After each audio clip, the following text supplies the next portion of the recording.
I think if we knew who we were, then we would probably be boring. Every day I do something that I regret, or I think, or even I say something and I think, why did I say that? So the truth be told is that I actually don't know who I am. I'm still searching, but I can be excused because I'm 24.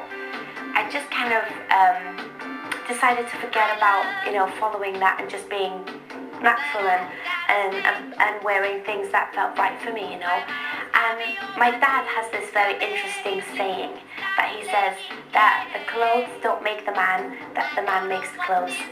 Kind of cliche and simple, but I suppose I apply that to my life as well. The whole thing really, the Japanese are quite a famous audience. I think that a performance is 50% me and 50% the audience. And I'm really looking forward to share that with the Japanese people. I have high expectations.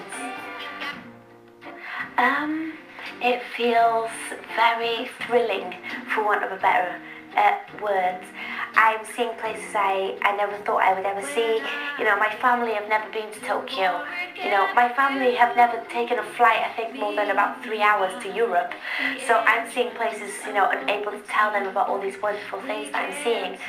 And the scary part about the whole thing is that I never thought that music would transcend, geography. It's kind of strange. It's almost like time doesn't exist when you're flying around the world. I don't even know what day of the week it is.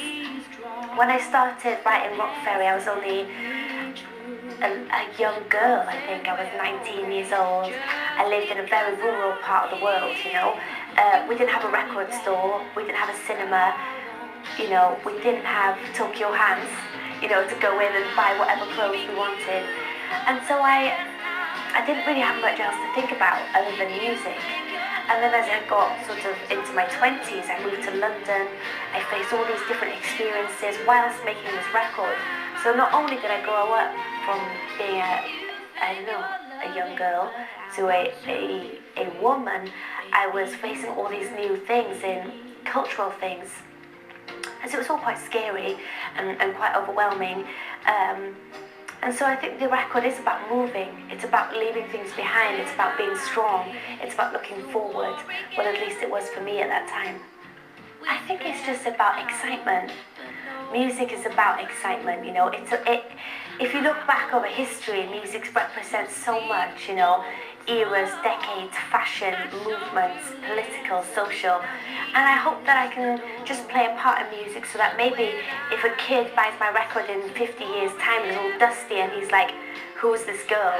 And he listens to it, or whoever it may be, it will represent a very small moment in time. So I just want to stay exciting and try new things and stay on my toes and look forward all the time. Please come down and watch my performance when I'm back in Japan in March. I look forward to seeing you.